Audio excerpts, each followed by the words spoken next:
Hello. Hello, friends. Hi, and welcome. Oh, hang on. Wait. Hang on. I'm not ready.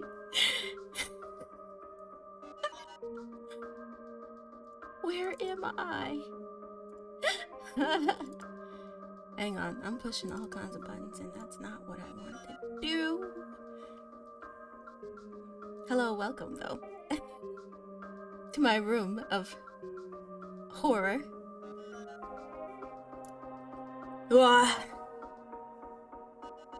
Don't mind me. You don't see any of this.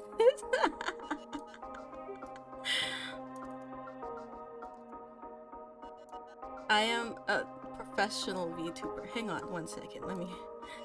Let me go back here.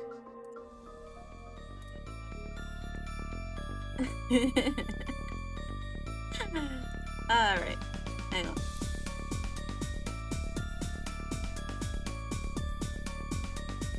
There we go.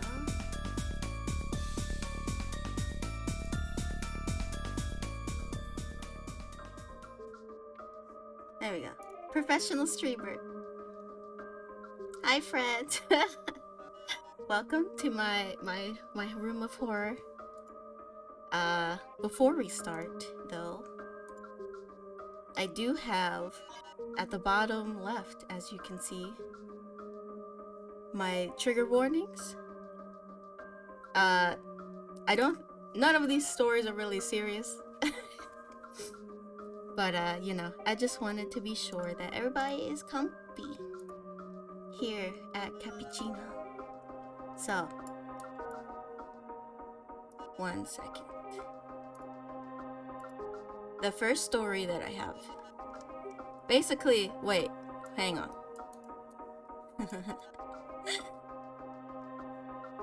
So, today, in my chamber of horrors,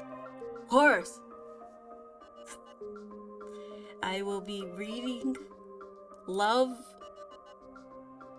sort of, stories. Well, okay, not all of them are about love. Some of them are about hate, really. But stories that I have procured from r/no sleep on Reddit. So we have how many do we have? Hang on. 1, 2, 3, 4, 5. Four of them. And then 5 if I feel like reading the last one. So sit tight and you know, get a drink, get a snacky, and you know, if you really want to be immersed, you should also go into your toilet and just sit there. No headphones though. Just sit with your phone open, like at full volume. Then you'll be really immersed in the experience that I'm trying to give here. Oh, Neko, hello. Hello, everybody. Actually, the first story I wanted to read first, just in case you fell asleep, Neko. This one is surrounded by cats. A good cat story. That's what we need to open up the spooky night. Alright, so let's get started in the cat story. So the title of this story is Betty's Cats Are Getting Fat. Alright, let's jump right into it.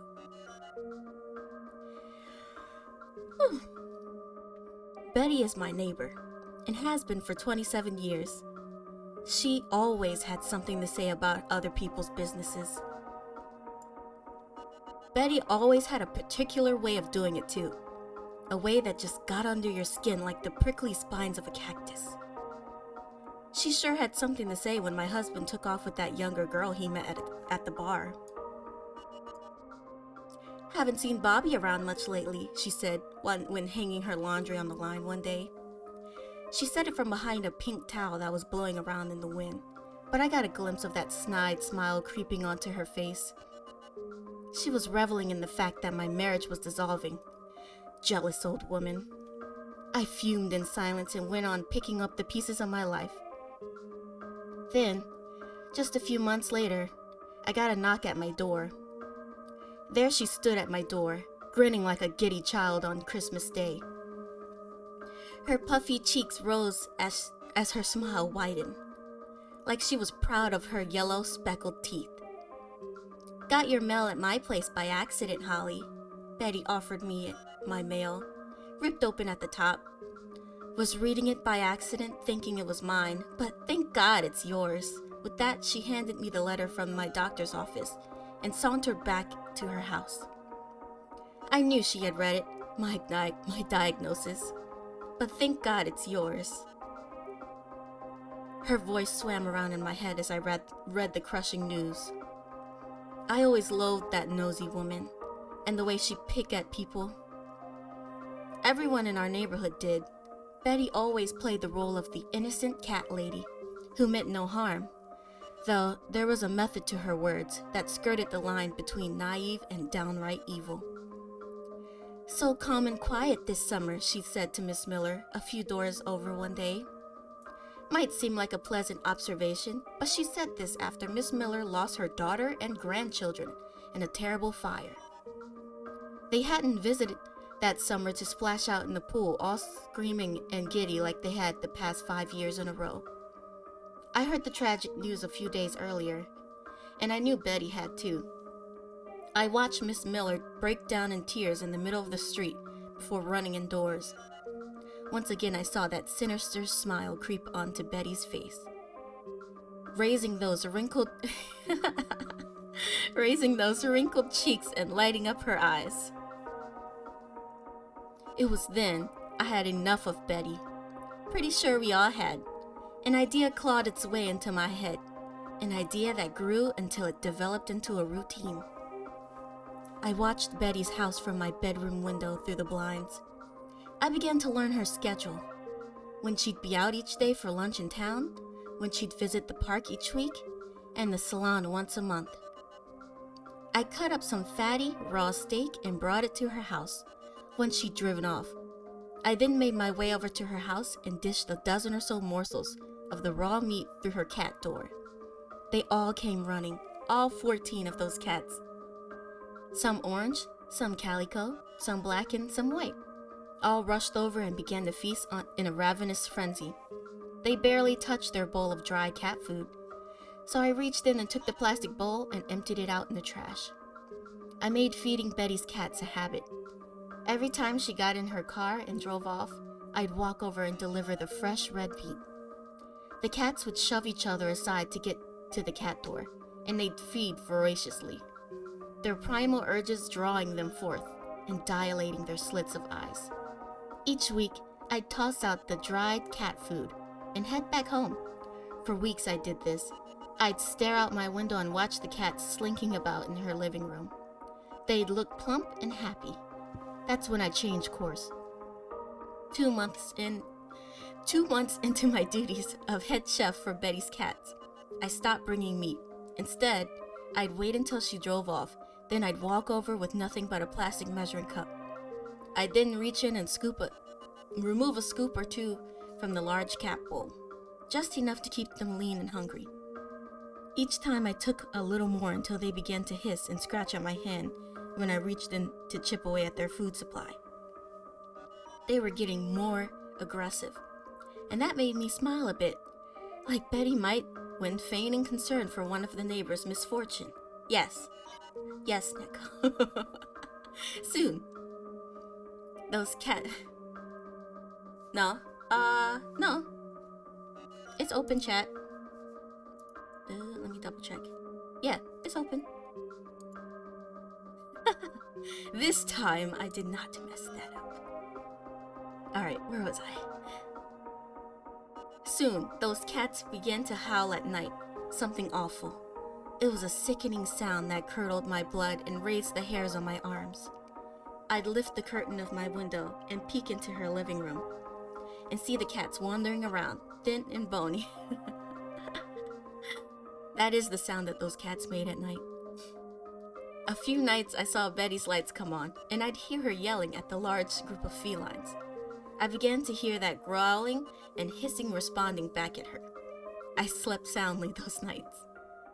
Then came the first Tuesday of the month, when Betty would drive off to her salon appointment. This day, her car sat in the driveway, reflecting the sun. I heard no hissing and no growling.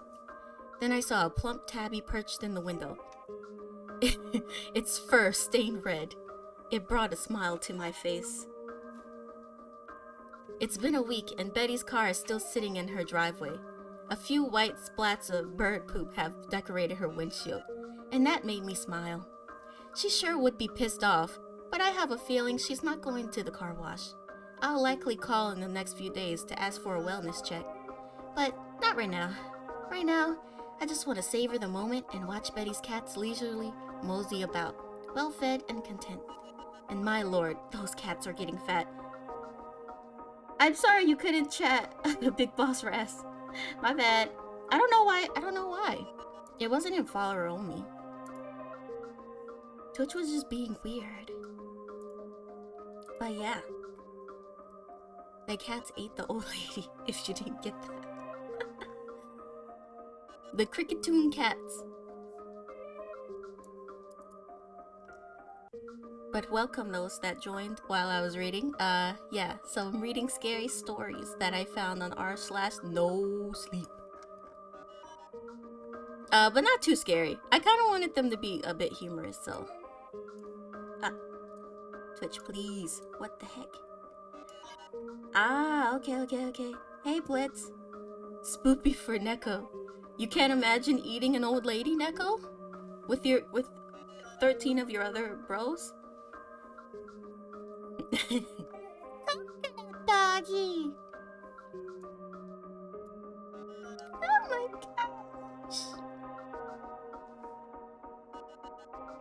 I think I could, I mean, it depends. How tasty is this old lady? Like, does she have candy in her pocket? Like, why the dog on the toilet, though? What you mean? This is my chamber of horrors, Blitz. Okay? I got it. Hang on. I'll replay y'all alerts. Who played this one? I don't know. But there's that one. There's this one. Hello? There you go. And Coconut Doggy. Coconut Doggy. Capybara? Capybara! Coconut Doggy! Oh. Oh my gosh! I just freaked out. Hang on. Body. Yes. Thank you, 10. I quite appreciate when I don't know what I'm doing, but someone in the chat does.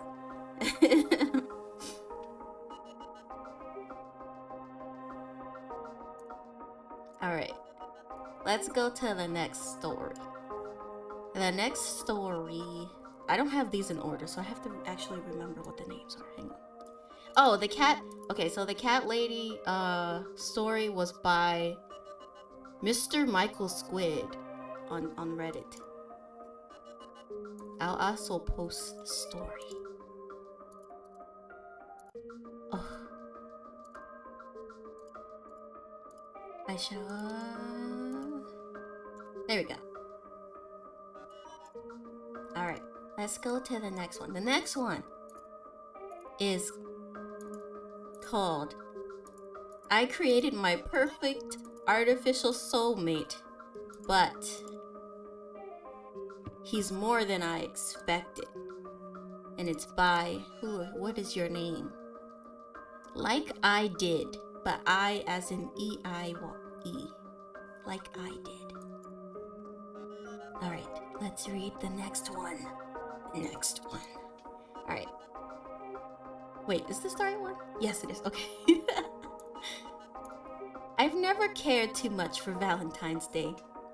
Another day in the year where you are prompted to buy chocolate which ultimately makes me wonder how much say the chocolate industry really has in our holidays. But the slightly bitter undertone of my opinion, you might have guessed that I'm single.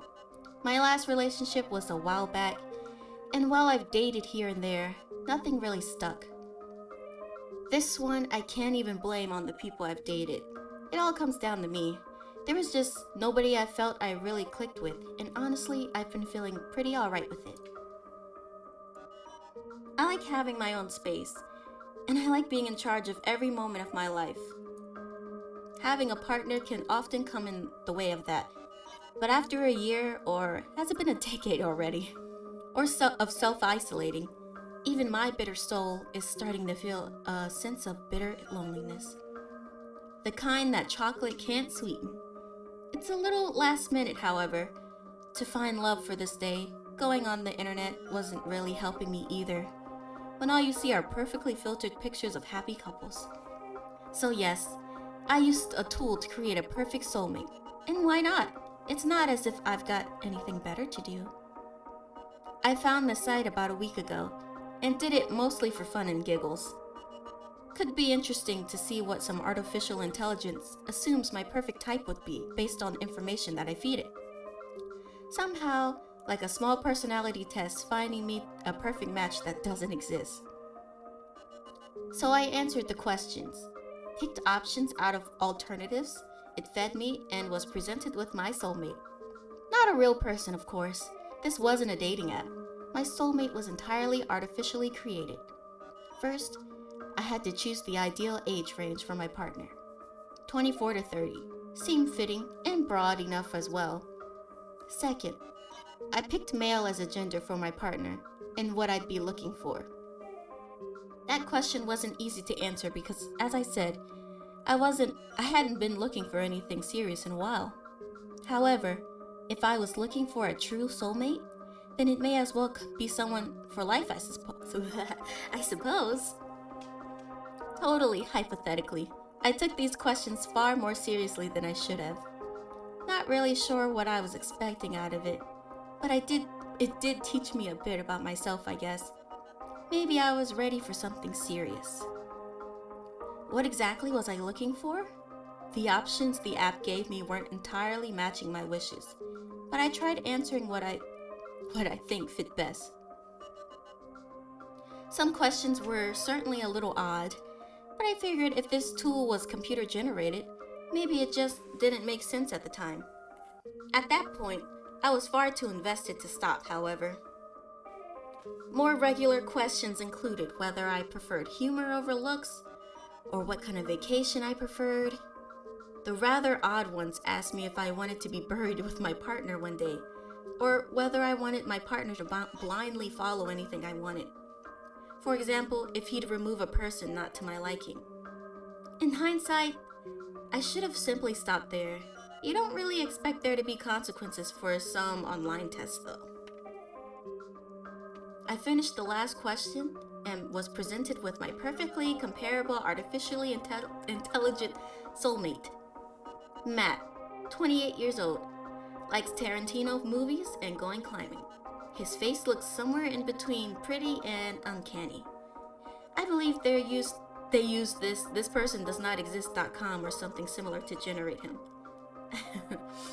Anyway, I forgot about my little late evening boredom activity and went to bed. You don't really expect the repercussions of an online personality test after all. But Maddie was ready. He'd find his soulmate, and it was me. I received my first letter the following day. After coming back from work, I found a pink envelope inside my postbox, which brought a grin to my face. I hardly ever get the mail, and if I do, it's bills or advertisements. This pink envelope looked so nicely crafted, however, it had to be something special. There is no return address or any other information on that, only my name. When the realization hit me, I felt less excited by the letter and more anxious. There is no address on it. However, whoever sent this letter brought it here personally. Of course, I had already forgotten about my soulmate test and thought a friend had sent me a letter. Not that they'd ever do something like that. My friends are even more cynical than I am. I quickly went to my apartment to rip open the envelope and read what was inside. First, I noticed the smell. It was a faint scent, as if it had been sprayed with perfume. It felt strangely familiar, until I noticed what it was. I own a bottle of that particular scent and use it regularly. I was almost sure that a friend threw it in my mailbox, except the writing inside the letter said, "I can't wait to get to know you even better, my perfect person." At first, I didn't even make the connection. I mean, how could I? I randomly found the soulmate generator on some Instagram page and did it for fun. It wasn't the first time I tried some online quiz. Of course, my initial thought was that someone who knew me. I even texted a bunch of friends, but they all laughed, saying I must have had some secret admirer. I didn't find it quite as amusing, however. I hadn't dated anyone in a while. I hadn't met anyone new in forever, and whoever sent me that letter had been inside my building. Maybe I was overreacting, but a part of me felt violated. There wasn't much I could do, though, so I put the envelope in my drawer and continued with my evening. A letter is quite innocent after all. The letter came on the first day, but my secret Valentine made sure to make me feel appreciated every single day. Next morning, I found a rose and a small note. Right beside my door. I picked it up and immediately let it fall again. Fresh blood was dripping down my index finger. The stalk was full of sharp thorns. The note said, "I would bleed for you." Again, the person had been inside my building. This time I felt anger. I wasn't looking for some secret admirer that would come here to bring me things I never asked for. I even went around and knocked on some doors inside the building to see if anyone had seen a stranger inside. But the few other residents who were mostly significantly older than me hadn't noticed a thing. At that point, I already wondered if I should call the police. But there wasn't much I could tell them. They wouldn't come around because of one letter and a rose. Mainly because most people appreciate being gifted those things. Day 3 came, and I was already dreading opening my door. But this time, I was surprised to find nothing waiting for me. Relieved, I sighed and went to work. Of course, the thought of my secret admirer was still very much present in my head, but I had finally convinced myself that I was, in fact, overreacting. A letter and a rose? That's nothing, and somehow sweet too. Maybe it was an old flame trying to slowly reconnect in a slightly creepy way. When I came home and that thought was swallowed up completely. I was standing at the door of my apartment, my entire body trembling. There were a dozen red balloons hanging from my ceiling. One of them had a card. "Together we can reach anything." I thought I would throw up any second. Whoever this creep was, they had been inside my locked apartment. At least the trespassing made me confident that I could call the police. They sent someone over. Daryl. Effing Daryl. He looked and talked like your typical nice guy. The kind of guy that believes you owe men your life if they offer you even a split second of their attention. Do you want to know the first thing that he did when he came inside? He laughed. "Can't do anything right with you ladies, can ya?" he said with his fingers stuck inside his belt. "Excuse me?" I asked. "You get mad when nobody pays attention? You get mad when someone brings you presents? What do you want us to do? Catch a clown?" He laughed out loud, and his coffee breath hit my face like a slap. "Excuse me?" His partner wasn't much better. He just quietly followed every step of Daryl without helping one bit. Someone was inside my apartment. Don't you have friends? Nobody with a spare key? Yes, but there you got it. Some friend who wanted to put a smile on your face, and you thanked them by calling the cops. He laughed again, showing his shiny gold tooth. It's a friend, and I asked her she wouldn't do something like this. Like bringing you presents? I sighed. It was no use discussing anything with this guy. Listen, lady, change your locks if you're unhappy, and call us again if you have some real issues. My blood was boiling. What was I supposed to do? I decided to spend the weekend with my parents, who live an hour away, and hoped this whole mess would solve itself. I kept thinking about the notes and even made a list with anyone it could be. I just couldn't find an answer, and that made sense to me. Oh, sorry, couldn't find an answer that made sense to me. Until I thought back to the soulmate generator. It was totally BS, of course, but it did start it when I filled out the online survey. On Sunday, I drove back.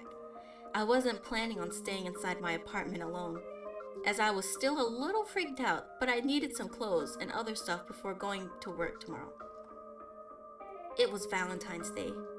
I took a deep breath before opening the door. My mailbox was empty. The lock was exchanged on Friday when I was still home. There was no way somebody could come inside. But of course, they did. There was a box with some pretty pink wrapping lying on my bed. I dreaded opening it, but I just had to see what was inside.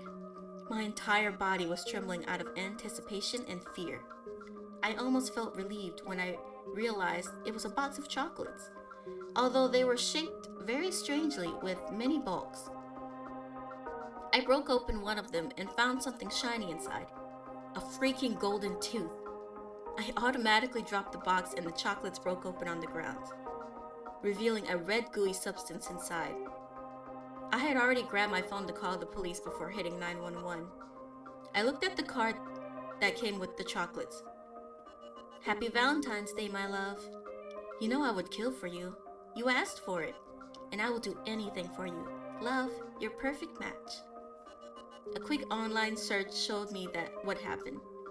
Daryl had been murdered. I didn't even find his exact name. Only that a local police officer had been found. But the tooth made it clear to me what had happened. I couldn't possibly call the police this time, could I? My soulmate had just murdered that monster of a cop. I had evidence right inside my home that could make me a suspect, wouldn't it? Besides, I believe I had to stay on my soulmate's good side, for now. That's the end. Robot. Actually, this story, while I was reading it, it reminded me of the personality test part. It reminded me. So, one of my friends, she started talking to this guy, and this all happened like in the span of the same day. He sent her like a personality test, and he was like, I need you to take this so that we can know if we are a good match for each other. And we're at work, so she didn't respond to him or take the test because she's at work. And like maybe like an hour later, the guy texts her back, and he's just like, if you can't even do the small things for me, how can I expect you to do the big things for me? And then he blocked her. And so ever since then, like occasionally I'll just be like, if you can't even do the small things for me, how can I expect you to do the big things for me? That was so funny though. I need water.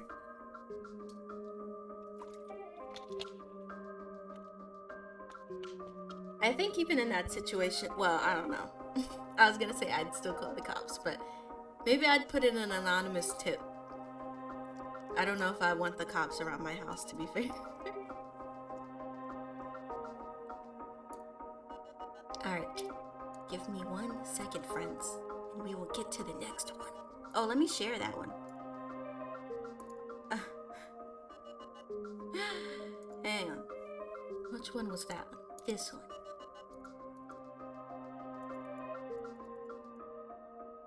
Copy.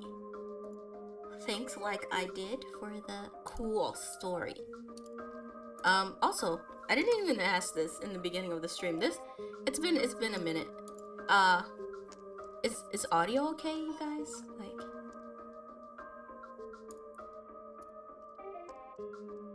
Like is it okay for the spooks?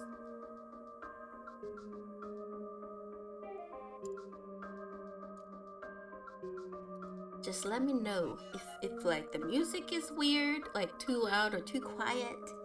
Or, uh, my voice is too loud or too quiet? Spooks are fine, cool beings. Alright, the next stories.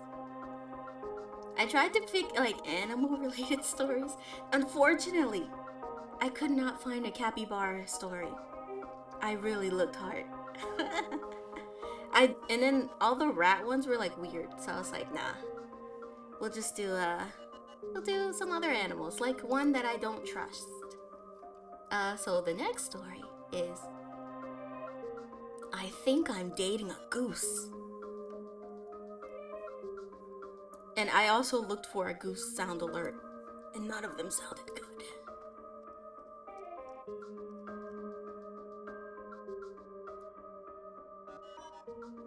Alright. Oh, I didn't read the... Hang on. What is this name? What is this person's name? Alright. I think I'm dating a goose by, Fainting Goat. So a goat dating a goose. How spooky! Where are we? Hello? Okay, right here. Alright. Okay. So, to start with, my boyfriend hates birds. Relatable. Well, I don't hate birds. I just, they're weird. Yes, I know. Why would I date someone with so obvious a character flaw? But honestly, I didn't know how bad it was at first. It was just this little quirk, like, LOL, you don't like this cute little robin?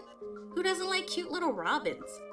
He'd complain about how they were dirty and obnoxious, and I'd write it off as nothing more than harmful than a pet peeve, like disliking the noise of other people chewing or hating the word moist. Moist. Also, in my defense, we were only dating a few months before I saw how bad it was. Like, he legitimately hates birds. And I think his hatred is proportional to his size, because with the small neighborhood birds, it wasn't a big deal. But I remember the first time we were at a park, and there were some pigeons crowding around the sidewalk. I was like, aw, they want food. And then bam, this rock comes flying past me and lands in the middle of the flock. So they all take off in a panic. And I turned around and find him standing there with this ugly look on his face, all twisted up. That was our first fight. I told him that it was a cruel thing to do. He defended it by saying pigeons are nothing but dirty flying rats. I finally resorted to saying he scared me by throwing the rock past me with no warning, and besides that, I didn't hate birds. I was upset by people being mean to them. So he apologized and said he wouldn't do that anymore. So a bit of a red flag there, but I didn't have any other obvious reasons to dump him yet, so I tentatively stayed in the relationship. Maybe he had some issues with birds, I thought. Let's be honest, some birds can be mean. Maybe he was attacked by a swan as a child or something. He seemed willing to compromise with me and work on it, so that was a positive sign. Things were pretty good after that. He has a really great sense of humor. He's mischievous. Likes to play pranks, harmless ones though. The kind that make me laugh. And he doesn't overdo it either. He knows where the line is. I like that about him. He's actually really clever and keeps surprising me with what he's going to do or what he plans when he gets... what plans he's got when we go out. Look at me, referring to him in the past tense. It doesn't feel real. I keep wondering if I was wrong about that day, and maybe everything is okay. It started with the geese. Canadian geese, to be exact. And this is really upsetting, and I'm sorry, but I need to tell you everything so you understand what's happened to us. We were going to the store together. He was driving his truck, and he liked to park far out to keep it away from other cars. So he dropped me off at the front entrance so I wouldn't have to walk so far. I made it only a few feet to the front door when I realized my purse was open, and it didn't weigh as much as it should. A quick check confirmed that my wallet was gone. It had probably fallen out when I pulled out of the truck after me. I turned to follow him to wherever he would park so that I could retrieve it. there was a goose in the parking lot. It caught my eyes as it crossed the street because of how it was standing all by itself. It was skinny and dirty. We don't really see solitary geese around here like that. It stood in the middle of a bunch of empty spaces. It stretched as high as it could, and it kept pivoting about. It made one lonely cry at regular intervals, like it was searching for something. I couldn't help but feel sorry for it. It seemed so lost. And then I heard an engine rev and saw my boyfriend's truck swerve across 2 empty rows of parking spaces, swinging the front bumper straight towards the goose. I gasped in horror and covered my mouth with both hands. The goose took flight, barely getting out of the way before the truck plowed through where it had just been. And fortunately, it kept going, flying away as it screeched angrily at its attacker. My boyfriend corrected the truck back to the aisle and then turned into a parking spot and stopped the vehicle. At that moment, I remembered how earlier this summer a bunch of geese had been killed on the road. It's the main road leading past the grocery store, 4 lanes. Right there, right where the speed limit goes up to 45 miles per hour. There's a couple of runoff ponds next to the parking lot, and so of course these geese love it there. There's signs up not to feed them so they don't get aggressive, and people respect that. We leave them alone and they leave us alone. But sometimes they do cross the road, and it's a big holdup as all 4 lanes come to a stop. Because everyone complains about these geese, but no one wants to actually hit them. Except one day, someone did. Someone swerved and you can see the tire tracks where they cut across the other lane into the middle turn lane to hit a flock of geese. And not just any geese, juveniles that were too young to fly. They killed 1 adult and 4 juveniles, just left them strewn across the road and drove off. It was so upsetting to see, and I was angry at whoever had done this. Good night, Neko. I didn't think much of it at the time, but my boyfriend cleaned his car really well shortly after that. I remember him showing up at my house, and his pickup was cleaner than I'd ever seen it. I guess I never made the connection between those poor geese dead on the road and his pickup truck until the incident in the parking lot. I was so angry. He promised me, and it was obvious that he wasn't honoring his promise to me. He was just making sure he didn't do anything cruel when I was around to see it. Not only that, he was a lot worse about birds than I realized. I went back inside the store, heart pounding, and waited for a few minutes. Then I went back out, found his car, retrieved my wallet. When he asked me why I was so out of it in the store, I told him a friend of mine had called while he was parking the truck and asked if I'd help her repaint her living room. And now I was stuck with helping her. You shouldn't be so nice, he chided. At least the lie gave me an excuse to be away from him for a few days. I could do some soul searching and decide how I would go about dumping him. I mean, someone that's casually violent towards animals like that, it's not good. It's stressful enough figuring out how to end the relationship, but then it got worse. The next morning, there was a goose in front of my yard. Kind of skinny, very dirty. I swear it was the same goose from the parking lot. I gasped, jerked away from the window as its head snapped around to stare at me. I told myself I was being ridiculous. It was just a goose. So I looked again and it was gone. But a few minutes later, I heard something rapping on the front door. I know this is ridiculous, but I swear I was being stalked by this goose. It stayed at the door, rapping at with its beak. And finally, after about 20 minutes of this, I decided I'd had enough. I'd go out there and chase it off. I thought, and if that didn't work, I'd call animal control or something. It didn't belong here. There's no water in this neighborhood for it to wade around in or something. I threw the front door open and the goose hastily retreated off the front porch. It stood on the walkway to my house staring at me. So I advanced on it, carefully waving my arms and yelling for it to shoot. And reluctantly, honking in irritation at me the whole time, it moved away. It seemed like nothing more than a normal goose. Honestly, I decided I was imagining things and went about my day. It stayed out there in the front yard, occasionally honking. I don't know why I just heard a honk though. Like it was looking for something, just out in the parking lot. I kept wondering if there was another adult with those birds that were killed on the road. Things got worse after sunset. I checked one last time out the window, and sure enough, that goose was still there. I didn't think anything more of it. My mind was now preoccupied with worrying about my impending breakup. I decided that I'd break up with him over the phone, which is not great, but I didn't want to make a scene in a public place, and I sure as heck wasn't going to be alone with him if he was violent towards animals. I knew it had to be done, but it still hurt to come to that conclusion. I cried myself to sleep, which didn't last long. I was woken barely an hour later by something tapping on my window. Nervously, I sat up and grabbed my phone. It didn't sound like a person.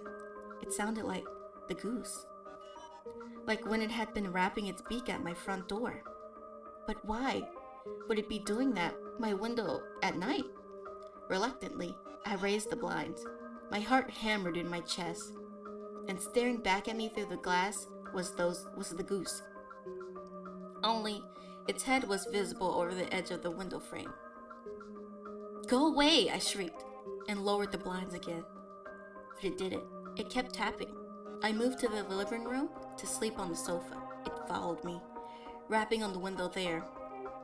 I went outside to chase it off again. It went to the edge of the yard, waited until I fell asleep, then came back. The goose would not let me sleep, and every time I moved to a different room, it followed me. Finally, around midnight, I got some earplugs, and that did the trick. For a little bit at least. I was woken by a sharp crack, loud enough to get through the foam stopping up my ears. I was instantly awake for a moment, but I couldn't move. Frozen in terror, the noise had come from my window. Another crack, like ice splitting when it thaws. I tumbled out of bed, heart pounding, and grabbed my phone with shaking hands. I had to call the police, but I paused because there was a lull, and in it I heard a soft noise, a hiss. It was the goose. So I raised the blinds, and sure enough, there it was, staring at me with the beady eyes. I was starting to understand why my boyfriend hates birds. The pane of glass in my window was cracked. The goose had pecked its way in. "He's not here. He lives elsewhere." And I stormed to my home office, wrote down his address on a piece of paper, and returned to the bedroom. It must have followed us home, I thought furiously. My boyfriend dropped me off first, after all. And then it must not have realized that he doesn't live here. I returned to the bedroom and plastered the piece of paper onto the window so the goose could see it. I know. But it was 4 a.m, okay? I was really tired and not thinking straight. But I swear to you, the goose just stared at the note for a moment and then turned and left. Flew away. I heard its wings, and it didn't come back. I didn't sleep well that night. In the morning, I called my boyfriend. I needed to break up with him, after all, but I also wanted to make sure he was okay. He didn't answer. I waited an hour and tried again. Still no answer. He wasn't answering my text either. I couldn't dismiss my concerns as paranoia anymore, as it was well past the time he was usually up.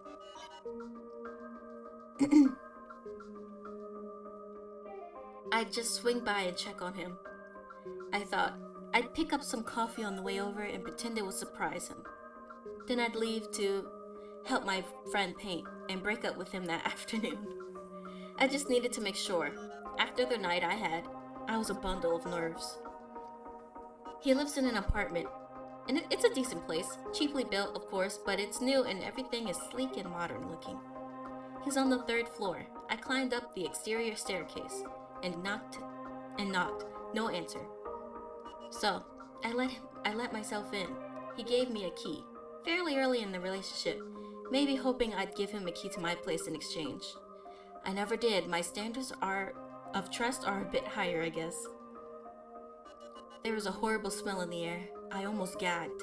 Like a butcher's shop. I was shaking, but I stepped inside, leaving the door partially open behind me. I tentatively called his name. Silence. then a rustling from the bedroom. What I saw is burned in my head.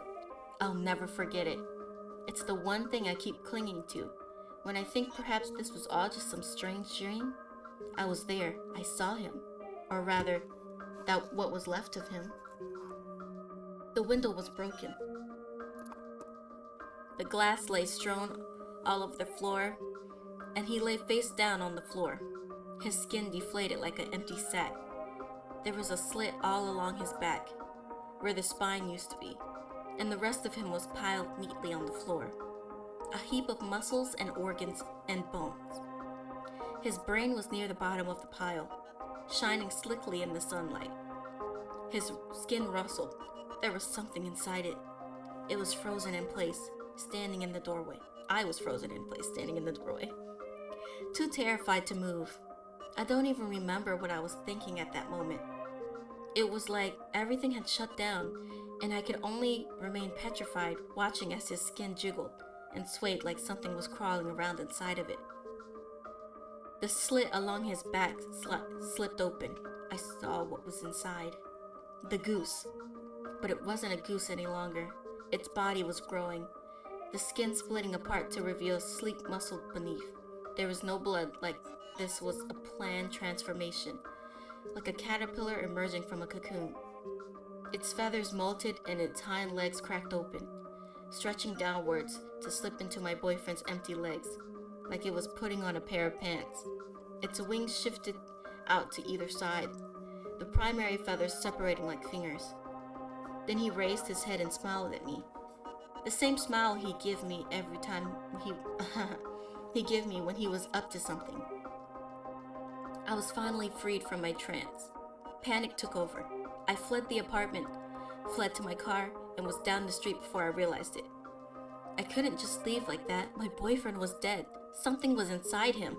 I called 911 and told them I saw something that happened to my boyfriend. I thought something had happened to my boyfriend, that he wasn't answering his phone, and I saw a broken window. They came, and I waited anxiously at the far end of the parking lot. As the police officer went up to the third floor, I saw the door open and my boyfriend stuck his head out. They talked, and the police officer came back to where I stood by the car, crying silently, and told me everything was fine. The window was broken by some kids playing baseball in the parking lot. My boyfriend had claimed, and his phone was out of battery. He was sorry for worrying everyone. But the smell, I thought wildly. Didn't the officer smell it? What was left of my boyfriend? I stayed by the car until the police officer left. I didn't go up to his apartment. I looked I looked though, and there he was by the railing. He raised his hand, waved at me, and went back inside. I hadn't broken up with him yet. At first, I was too afraid. Would it kill me too? Then he showed up at my house with a sack of ingredients, saying he was there to make dinner, and I didn't know what to do, but I let him in. I was too scared to say no. I just sat there in the living room, watching him as he prepared eggplant parmesan, because apparently he's a vegetarian now. He says, "We had dinner, it was fine." He acted like he always has, except he likes birds now. In fact, he loves them. He asked if he could hang a bird feeder at my house since I actually have trees near the building. And he'll go out there and talk to them, and I swear they're talking back. I've even seen them land on his hands and shoulders. That's not my boyfriend. I know it's not, but I like him. He makes me laugh. I don't really mind not eating meat either. He's been teaching me how to cook vegetarian meals.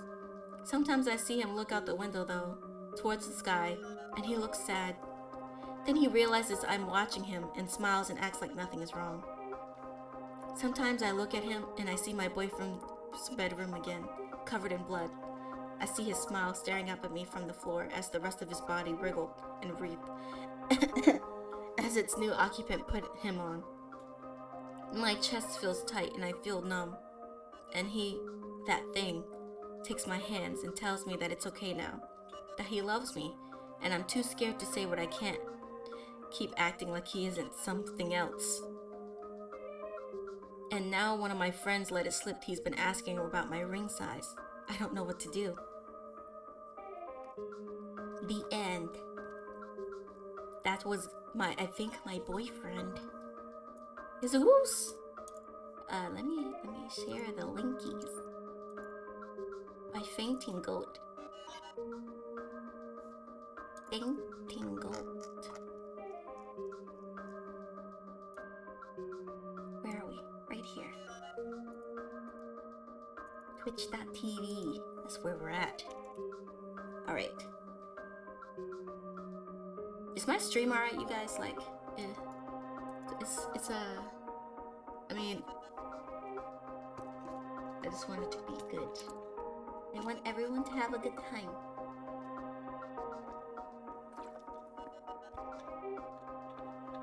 I also would like to mention that I don't hate birds as much as this guy. I don't even hate birds. I like birds. I just don't trust them. You know, I've had a lot of run-in with birds. I got, how old? I was very young, very baby, and a duck bit me when I was just trying to feed it bread, which you're not supposed to do apparently, but you know, I was just being nice and the duck was being a jerk, so can you blame me for not trusting them? I was betrayed instantly. As a child, I learned instantly that not everybody is trustworthy. Alright. I should have warmed up my voice more before doing this. Alright, next stories. What time is it? Oh, it's 9:30? Really? Oh. It doesn't even feel like I've been streaming for an hour. What? Okay. Next one is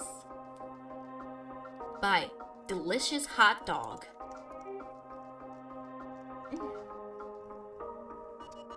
Hang on, I have to go back down to it. I should have made... Oh, never mind. I got it. Okay. The story is called Do People Keep Leaving Boxes of Chocolates at Your Home? Help! By Delicious Hot Dog on Reddit. Okay, let's go. I'm desperate. I've been driven all the way down to downtown Desperation Town. Right at the city center with the maps and the t-shirts and everything. And honestly, I'm not sure how much longer I can stand writing this thing out. Anyone else dealing with what I'm dealing with right now? A constant barrage of boxes of chocolate. I saw this comic earlier today that really hit home for me. And honestly, I'm a bit misty-eyed. A lot of emotions are rushing up from my stomach, into my sinuses and tearing up the old-looking balls. Hopefully, this means that there's at least one other person can relate to what I'm feeling, because that comic maker was able to convey the feeling so well. The feeling of getting a box of chocolate when you didn't expect / want one. Did you make this comic? Do you know who made this comic? Of course, I might share my who I might share my wits in with? Please. I can't be the only one tormented by boxes of chocolate. If I can't commiserate, then I must miserate alone and can't go on much longer like this. Sorry, I'm illiterate. Alright, okay, here's what I'm dealing with.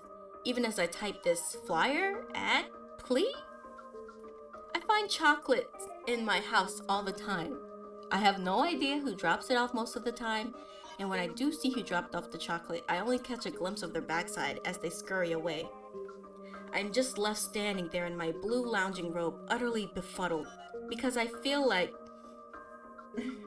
because I like chocolate, sure, you know? There's something a lot of us have in common, but I don't need a fresh box of chocolate every day. Yet, there it is. My doorbell rings and there's a box of chocolate, still sealed in plastic, a bit chilled from a gentle refrigeration. That's how it started. Is this familiar to anyone? Hey, I yelled out to catch them running away, cackling miscreants darting out of view, out of range. I don't like this chocolate. I don't need this chocolate, I keep yelling, even with my overworked voice as hoarse as it is. I hobble out of the front door on my bum leg from a homecoming dance injury in high school. Do they pick on the high school educated? The hobbled loners? If anyone has information as to the motives, I'd love to know. I need to know. I just need to know why. Take back your chocolate. Who are you people? My throat is terribly raw from all this yelling I do. And by the time I turn around, having given up chasing the freak, I see another person, scampering away from my front door, and another fresh box of chocolates on the doorstep. This happens all the time, like I said, and it's so incredibly frustrating. Limping back, I scoop up the box of chocolate and go inside. And this is where I made a mistake. And I make this mistake every single day, it seems. But I leave my door open or unlocked, and one of these chocolate dropping freaks left yet another box of chocolate in my home on my kitchen table. I can tell it's a new one and that they didn't just take this one off the pile of old uneaten boxes because I mark all the boxes with an X and permanent marker. I date them too. I write the date so that I treat the older ones first. That I eat the older ones first. But I end up putting so much old chocolate down the garbage disposal that almost makes me sad. But that's what these people force me to do. You don't have to eat the chocolate. They're making me throw away all this chocolate. I used to love chocolate, and in some ways I still do. But they're making me hate chocolate. Why do they do this? At night there's a knock on my window, the first of many knocks, and there's a box of chocolate taped to the window. This is a second-story window. I don't want to go out there and use the stick to get it off, but if I don't, they're just going to tape another box to that box. And so I drag myself out of bed and grab my deboxing stick and de-stick the box. Of course, I met with a trail of boxes of chocolate on my way back, around the side of the house to my garage. Of course, I cried during the nightly routine. I'm tired. I'm frustrated. I just want them to stop leaving the boxes of chocolate. Please tell me you have a similar experience. I just want a night's sleep. No, hell, just a good couple of hours of sleep. I know what you're thinking. Everyone asks the same questions, and I don't know, okay? I don't know who they are or why they are doing this. That's why I'm writing this. The cops don't believe me, and they refuse to acknowledge the boxes of chocolate as anything more than just me buying too many boxes of chocolate. And I've been given citations before because of the false crimes I've reported. They wouldn't come to my house because of chocolate. So a few times I faked a medical emergency or a home invasion. The home invasion isn't far off though. The freaks enter my home and leave boxes of chocolates.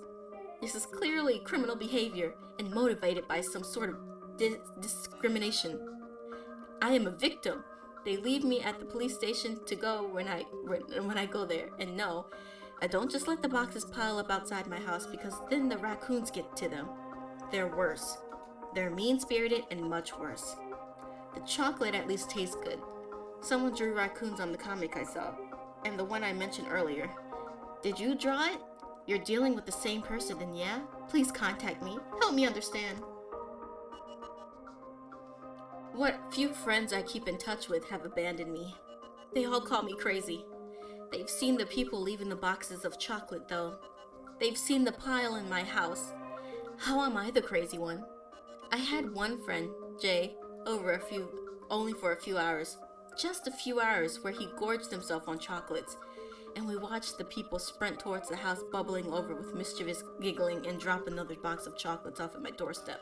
My lawn, my driveway, and the tree, the mailbox. One chocolate-leaving freak thudded into my window like a confused bird, but that only made them laugh harder as they dashed away. What did Jay do? He was my friend. He did nothing.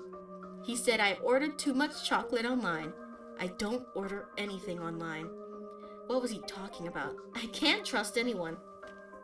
I spend most of these days in exhausted tears. If I don't go out to try to meet them, to try to chase them, they tie the boxes of chocolates to bricks and smash my windows. The window repairs are getting expensive, and the window repairmen judge me when I hobble out to give in to a mandatory and futile chase. I can't keep doing this. I can't keep eating all the chocolate. I can't keep trying to run my bum leg. My heart hurts. Why are they doing this?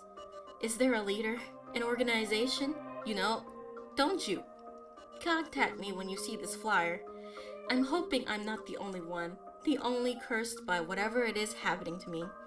By these people, all this chocolate, surely the maker of that comic is just like me. It's too specific. And if not, then I hope someone sees this flyer, cry for help, and knows my experience. It's a small comfort. There's this hope. So, sliver light amidst the nightmare. It's not enough though, if I'm being honest.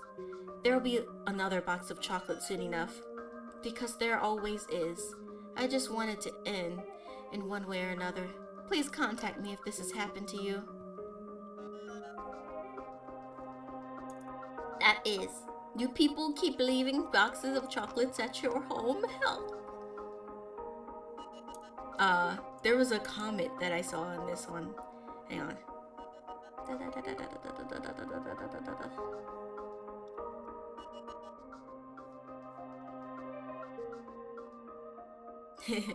Oh, sorry for that. Those chocolates were meant for me. I think I must have put the wrong address.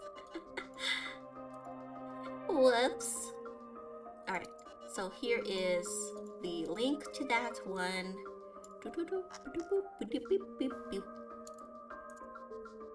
Thankies. Thankies for the good stories. I don't know if I'd be upset as this person. Well, I guess even if it's nice intentions, I don't even know what you would describe that as.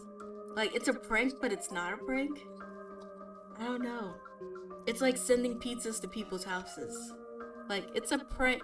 Well, okay, it's not exactly the same because people expect you to pay for those pizzas, I guess, but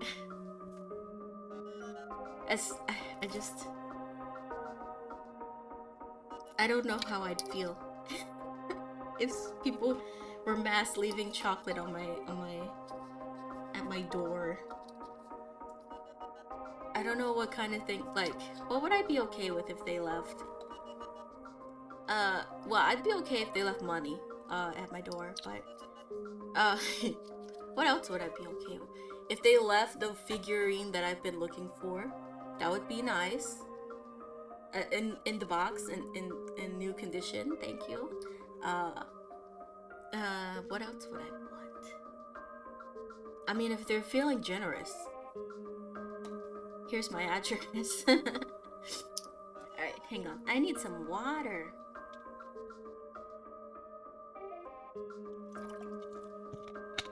Ugh. I need some water. And then we're going to click this. And then, we're going to click this.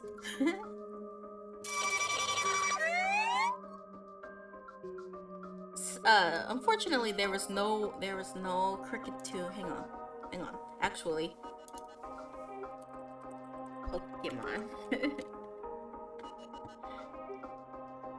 There's no Pokemon stories. Oh wait, I was contacted by someone who buys Pokemon cards. I shouldn't have accepted their offer.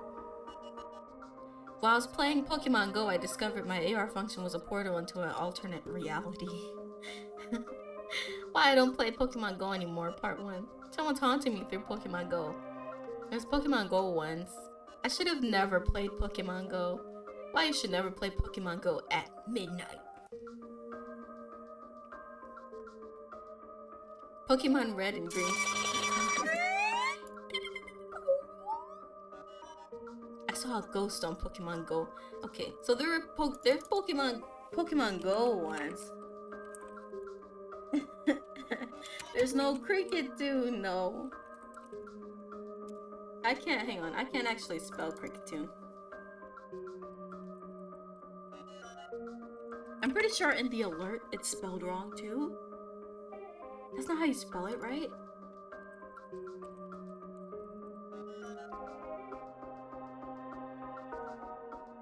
I die on the spot. That's why Cricketune is the most formidable Pokemon. He's terrifying. You hear it at night and you hear know it's already too late once you hear the woo. There's some pretty scary pictures of Cricketune on the internet. Yeah, I just realized that the alert has the Cricketune name spelled wrong. I'll fix that later. Da da da da da. Alright. Last story, friends.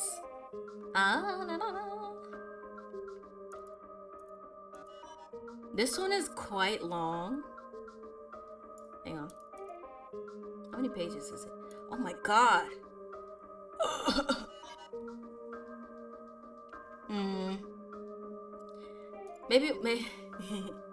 Maybe we won't read this one. I didn't realize how long it was. 16 pages.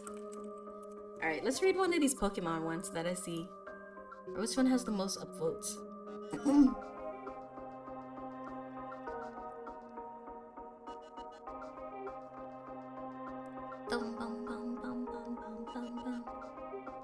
Let's see. 16 whole pages. That's a whole essay. I can't.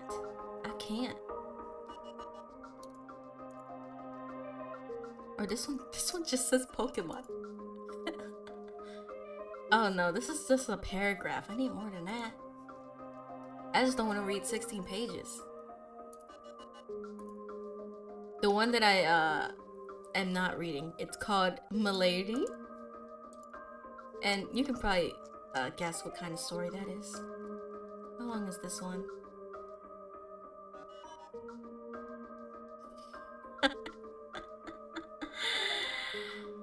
Alright.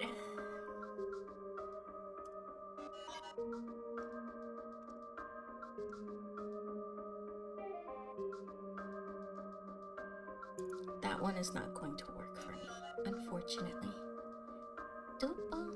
I don't really want to read about that. It's too sad. Pokemon Go Maurice. Who is Maurice?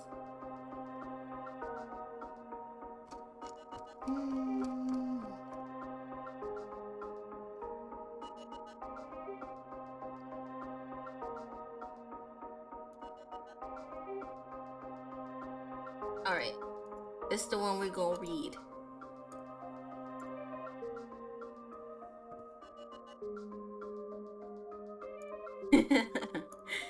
That would have been good, yeah.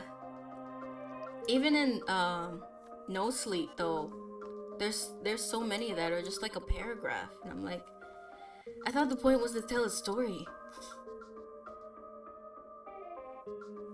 Alright, so we're gonna read Pokemon Go Maurice. Alright, let me begin. What I am about to say with some background. My name is Alan, and I work security at a medical facility in a relatively small community in the Midwest. I recently celebrated my 31st birthday, and I have in recent weeks become a huge fan of Pokemon Go. And no, my age is not the creepy part, ha ha ha ha ha. As you may have heard, the mobile game Pokemon Go has recently taken the world by storm. And for good reason. Its GPS-based, augmented reality gameplay is fairly unprecedented. Throw in a massively appealing intellectual property like Pokemon, and it really comes as no surprise that everyone and their mothers is playing the game. I myself have always been a huge fan of Pokemon, even though I didn't really start playing until I was already a teenager, so I'm naturally already used to the brazen negativity of people who think the games are just for children.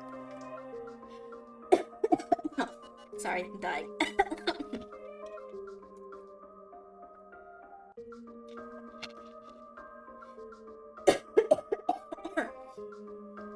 Alright, I'm alive again. I'm alive now. However, ever since I first played my copy of Pokemon Yellow, I've always been drawn. This game's surprisingly deep RPG elements. I don't know about surprisingly deep RPG elements, let's be real. And that, being a kid who never really owned any real pets growing up, it was admittedly nice to feel like I was caring for adorable creatures that were caring for me right back. I'm alive. When the game released, I was spending a relatively average night at my apartment with my roommate James. He's 25 years old and is currently employed at the local GameStop while taking some community college courses on the side.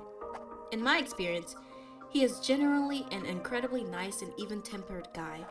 As I know as to how we came to live together, it was just a lucky set of circumstances. James put out an ad looking for a roommate. I was new in town and everything else fell into place. Although he'd never say it, he is a relatively timid guy, and I believe having a larger than average man like myself, who worked a job like security, made him feel a bit safer. Being that this was his first time living in a place without his mom and pops.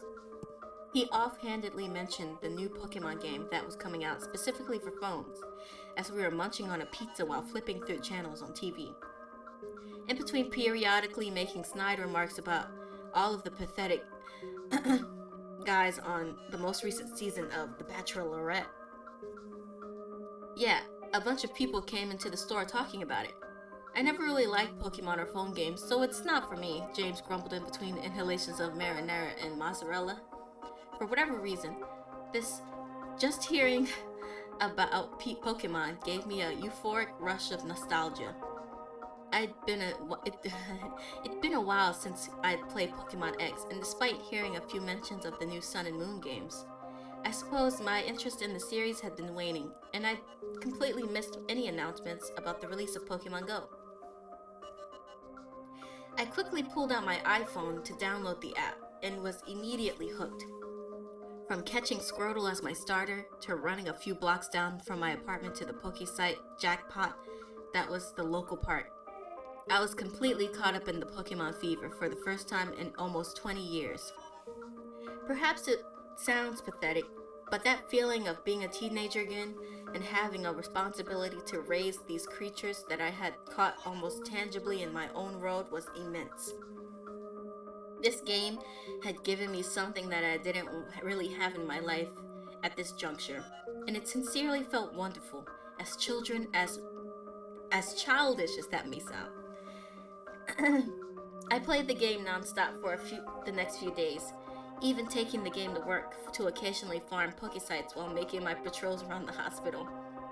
This is where my relationship to the game began to change. It was very late one night, just after 2 a.m. to be exact.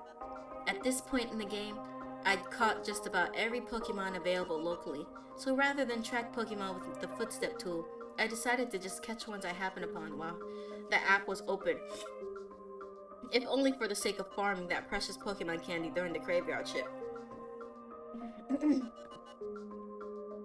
I was halfway through my shift, cruising in my golf cart around the eastern edge of the hospital compound, when I felt the familiar vibration of a nearby Pokemon exuding from my shirt pocket.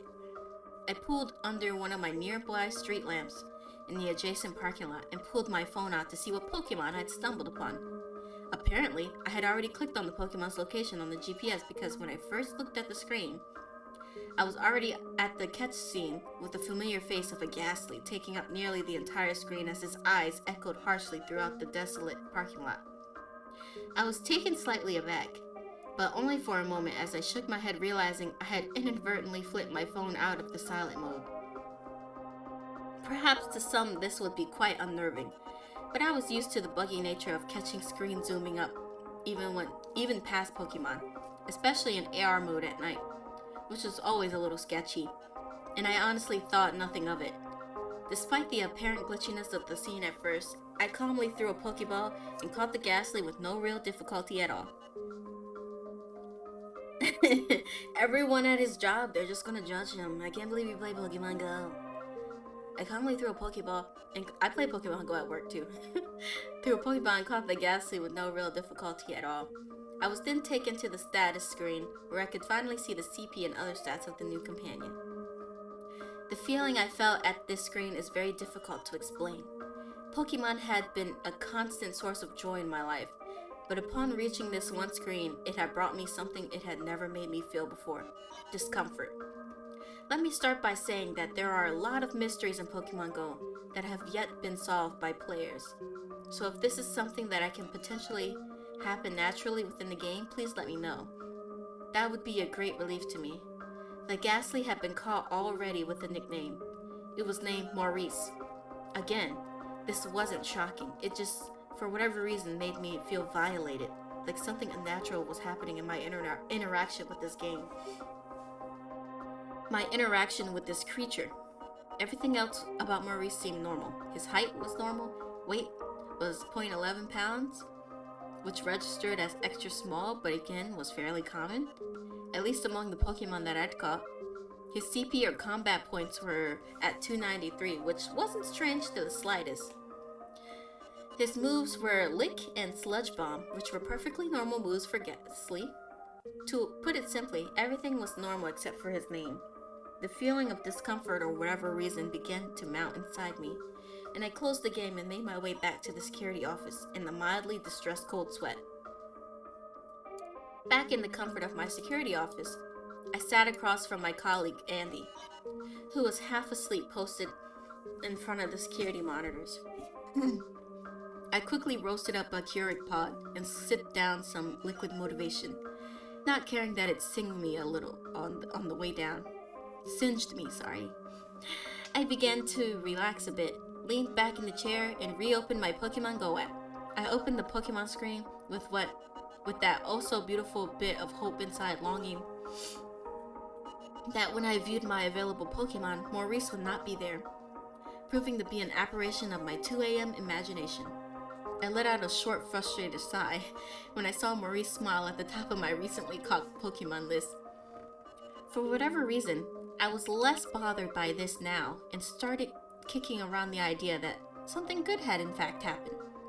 Maybe Maurice was a Pokemon Go equivalent of a shiny Pokemon, a rare pre-named Pokemon, and I was one of the astronomically few to catch one. I Googled searched both Ghastly Maurice and Pokemon Go pre-nicknames, but these searches yielded nothing of value. At any rate, the game still functioned perfectly normal, so the feeling of unease gradually wore off. I finished the shift and drove home like normal without any incident and got much sleep needed. I awoke and realized that I had next night off. I made some quick 2 p.m. breakfast of reheated spaghetti, what I called the night shift special, and decided I'd go see what James was up to a couple miles up the road at GameStop. About halfway through my walk to GameStop when I got the prompt of, oh, from Pokemon Go alerting me that a 10 km egg I'd almost forgotten I was incubating was ready to hatch. However, at this scene, all too familiar feeling of violation came back to me like it had before. It came upon me in such a way as when you set your phone alarm for waking up to a generic ringtone and later hear the tone in public on someone else's phone, and you panic for a split second. That one moment where your subconscious attempts to jerk you to a reality before it, and then the rest of your mind conclude that you're already there. The egg was palette swapped. That is, instead of being pale yellow with green dots, it was sickly green with yellow dots. My stomach turned slightly at the sight of it. The egg began to hatch with the same animation as usual, cracking from the top down. But the game crashed and booted me to the home screen. Now, as I've said previously, this isn't all that strange, and I've had the game crash on me while hatching an egg only for the Pokemon with it to be lost to the instability of the Pokemon Go servers before. I shook the feeling off and went to my egg screen to put a new egg in my unused incubator, only to see that all 7 of my remaining eggs had turned the same sickly green color. My first thought upon seeing this was to Google if there was a mechanism in the game that caused the eggs to do something like this. Like if they sat for too long without an incubator, they would turn rotten or something. There were no relevant postings of anybody having this problem. I put a new egg in the incubator with what somewhat sound feeling in my gut and continued walking. When I reached downtown, just north of the GameStop where James worked, there was a small cluster of gyms on the adjacent blocks, all ruled by some scumbag Team Valor. I tapped the first one to do battle with the gym leader, and for some reason, instead of placing my highest CP Pokemon, my 1084 Taurus, At the front of my team, it instead placed Maurice at the front, despite his CP level being low. I didn't really mind this and figured I would just revive Maurice when he was knocked out by the Pidgeot, who ruled the gym. Being that I had 83 revives stored up at the moment, the battle screen began like normal, with the only difference being that Maurice's special attack bar began to fight, already full and glowing. I instinctively did the input for his special attack, but instead of being Sludge Bomb and stating Maurice used Sludge Bomb, as I expected, it simply said Maurice was used. Oh, Maurice! To my complete and total surprise, the Pidgeot fainted in one hit despite its superior CP, and the gym was mine. I placed the Venomoth at the top of the gym to claim it for Team Mystic, and proceeded to do the same thing at the next two gyms. Both times getting the message Maurice was used, and both times getting an instant one-hit KO. I was a strange mix of satisfied and concerned at this, but I wasn't going to look a glitch horse in the mouth, so to speak, and was happy I had instantly secured the block for my team. I finally reached the GameStop where James worked, and used Maurice to make quick work of a Rhydon who ruled the gym outside, taking another asset from Team Valor for Team Mystic. I greeted James with a bit of a self-satisfied look on my face, and he showed me a few old game posters they were throwing out and asked if I wanted them for their apartment. I looked over them, made a few jokes about how generic all the Call of Duty games were, and before I knew it, I'd killed about a half an hour.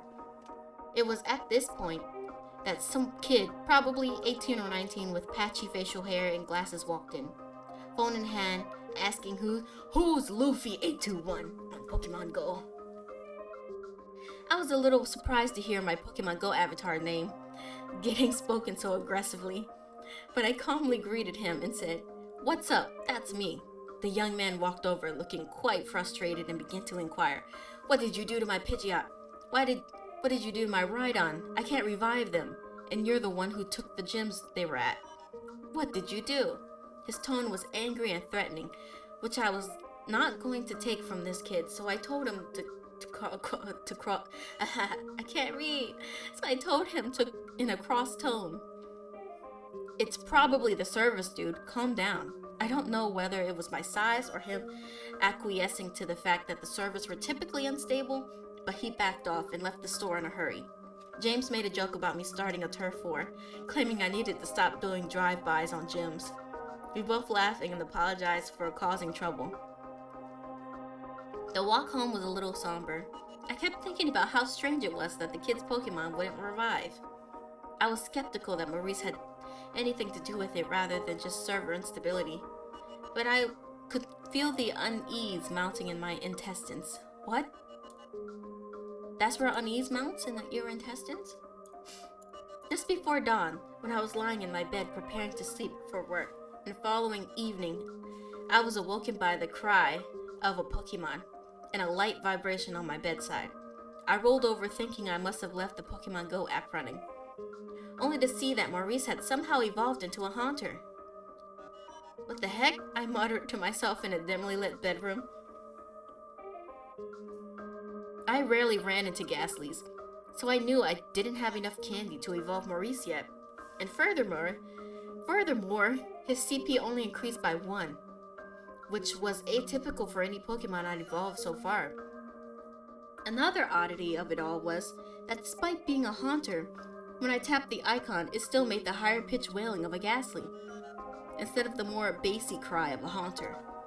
I was quite shaken up by this, and could not get back to sleep.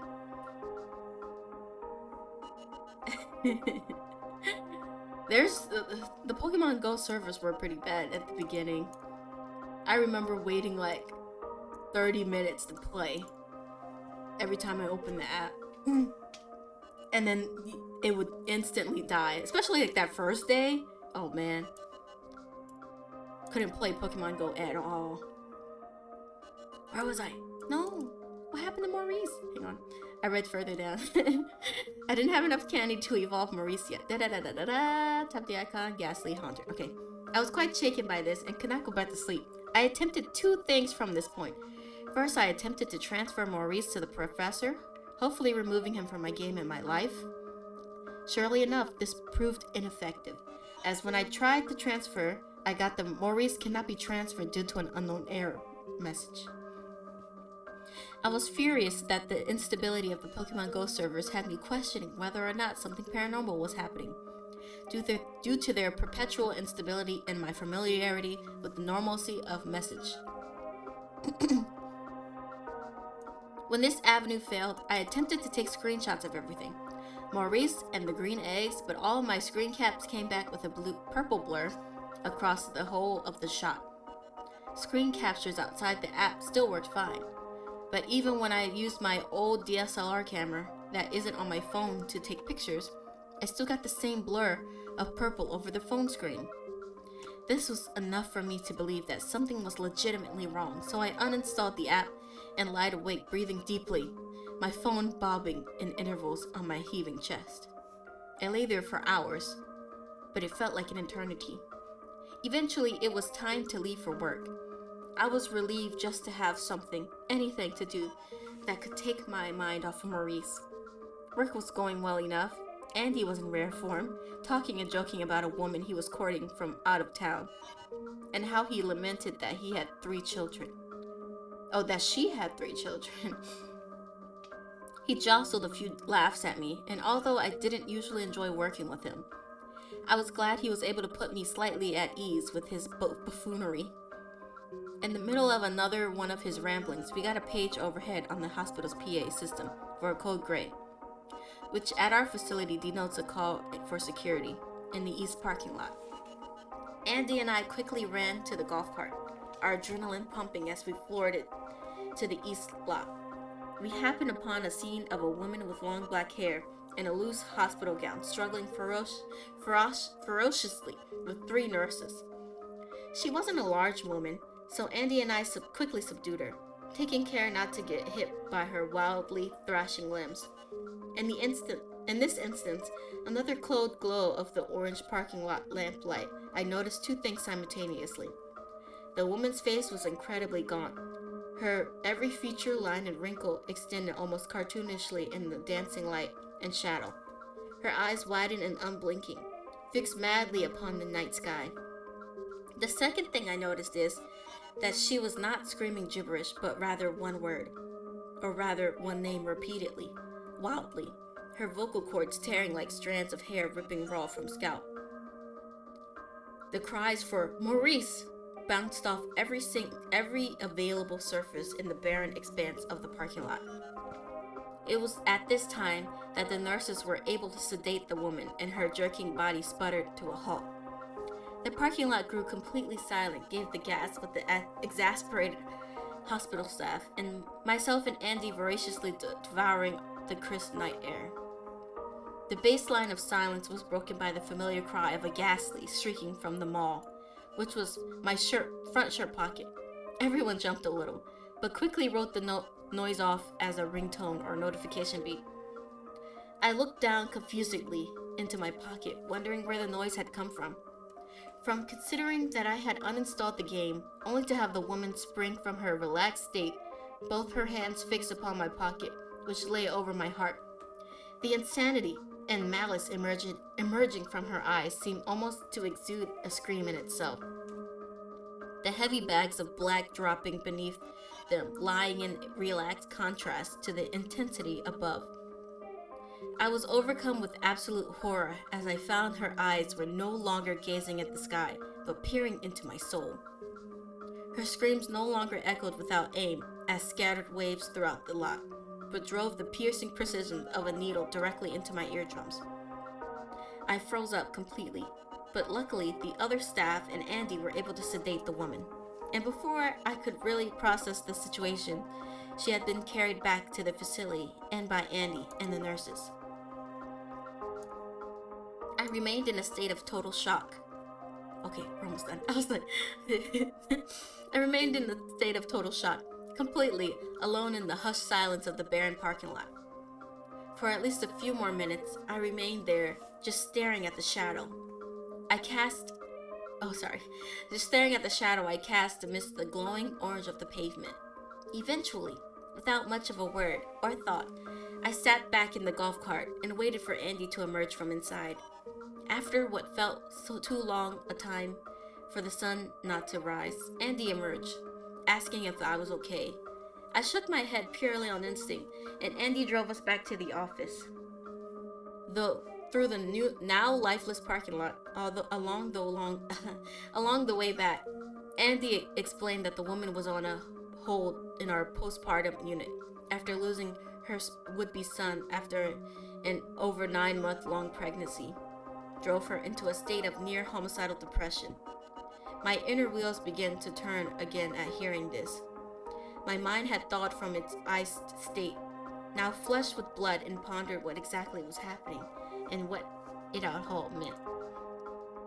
When I when I reached the office, Andy had offered to write up, and I was able to at least find some solace in the fact I wouldn't have to document an incident that frightened me so dearly. I withdrew my phone from my shirt pocket, only to find the Pokemon Go app inexplicably up and running on my iPhone. I somehow restrained myself from smashing the phone right then and there on my cooler. and my cooler had prompted me to try to figure out what was going on. Over the next 3 hours, I began to really dissect what was happening. I rappelled down the pit of my uneasy mind to the tune of Andy typing away on the office computer. Fueled by warm coffee, I reopened the app to check the Pokemon status screen. Everything appeared to be normal, or at least what I'd come to accept as normal. Maurice was still a haunter. His CP had increased by 1 point yet again. My eggs still bore the appearance of rotted, dying husks, and my game still crashed whenever one would hatch. After really thinking about it, I couldn't come to no reasonable conclusion, only that there was something paranormal out here at work.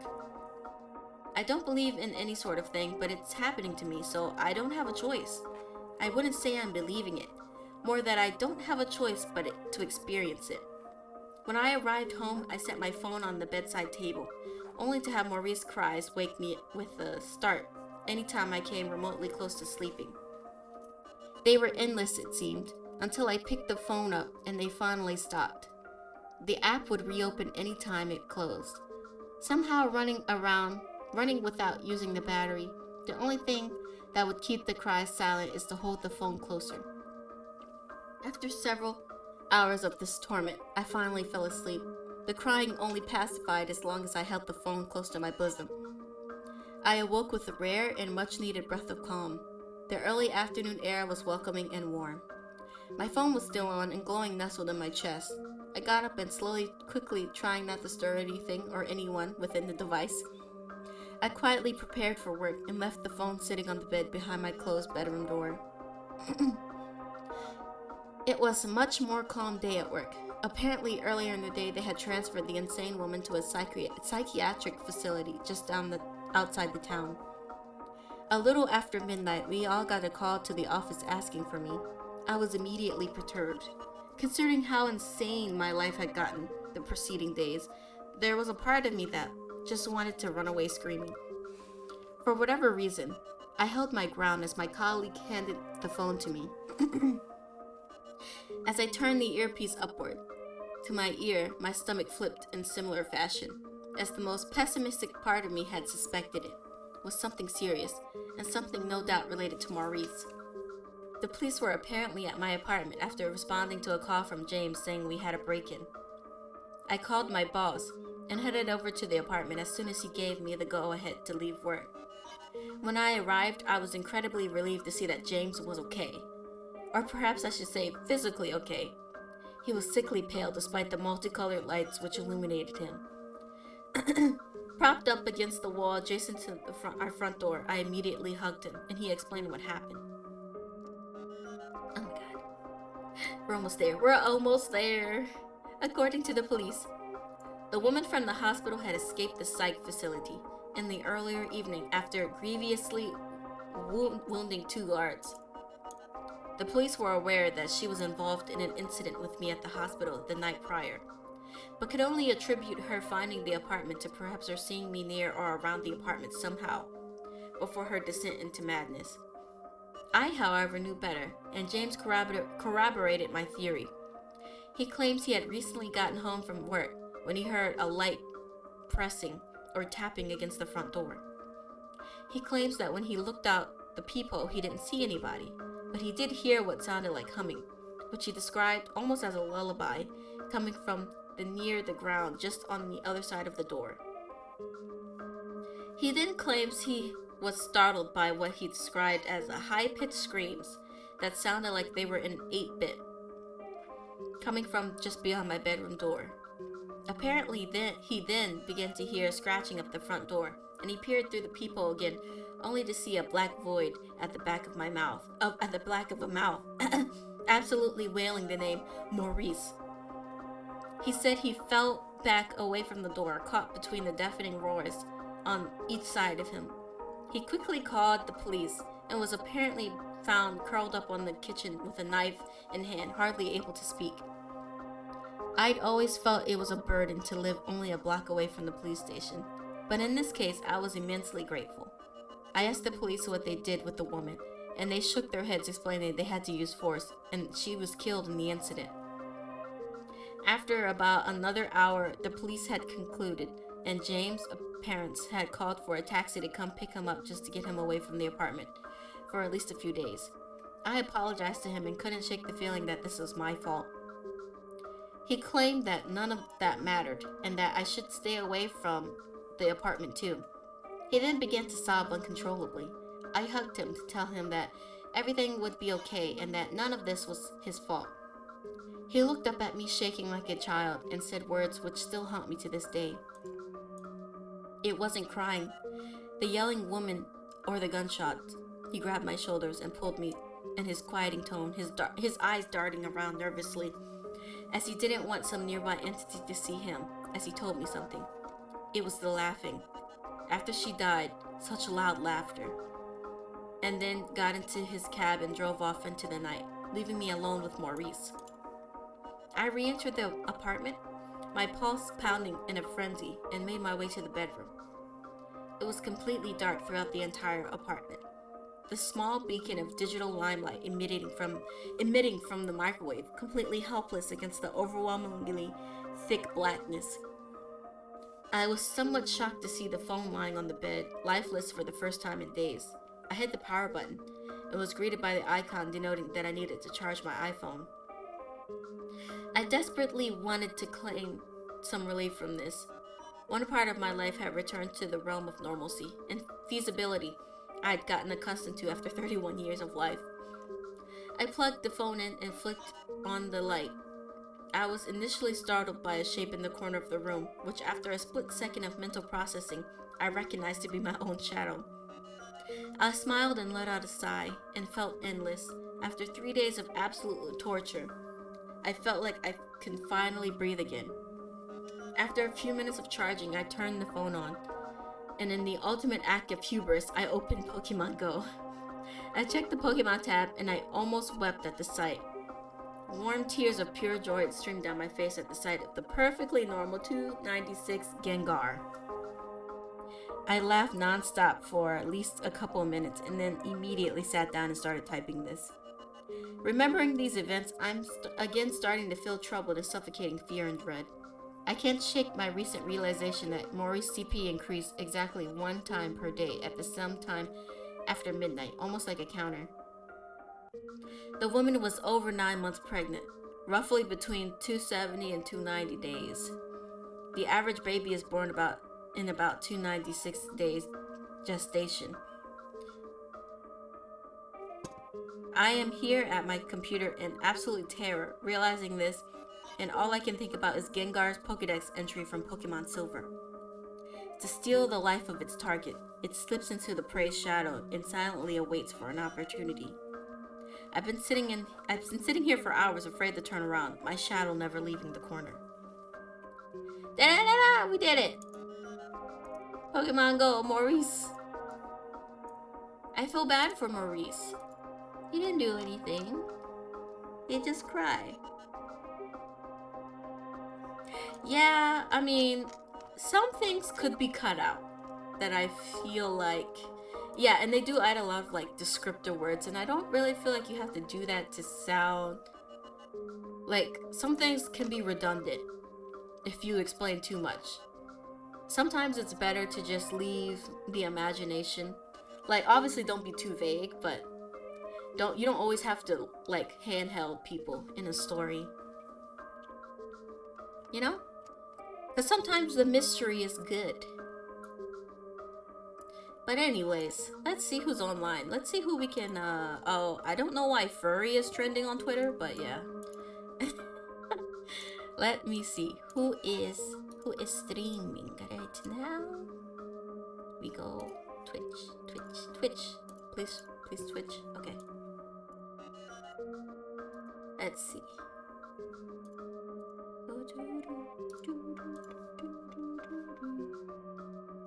Let's fight. Like, this happened to him and he's out here writing a college essay.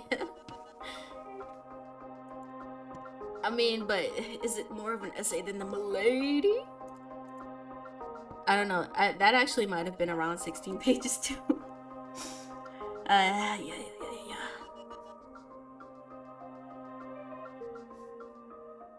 I have no clue what is happening on Iron Mouse's stream, but it looks like a toilet bowl. Like the seat. I don't know what she's doing, but I have to respect that. All right, what are people playing these days?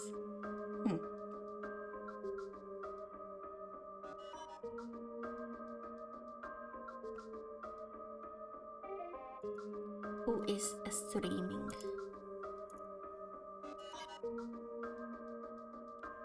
Let's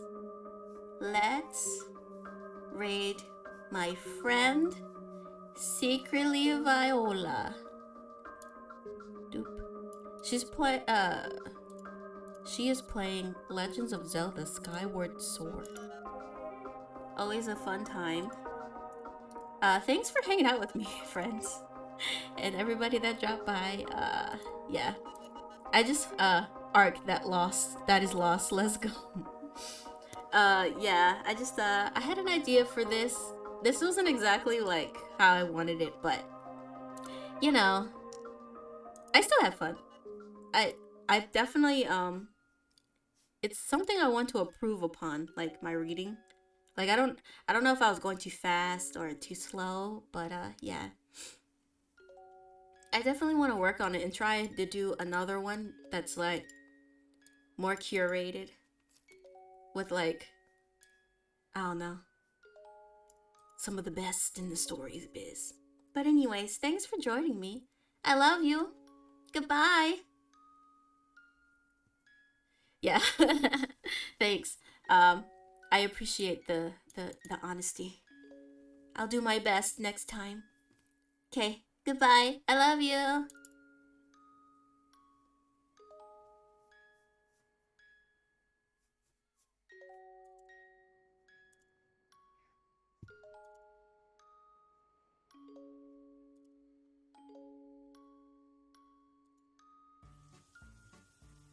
The best part about doing things yourself? It's free. Like doing your own taxes with H&R Block free online. Yes.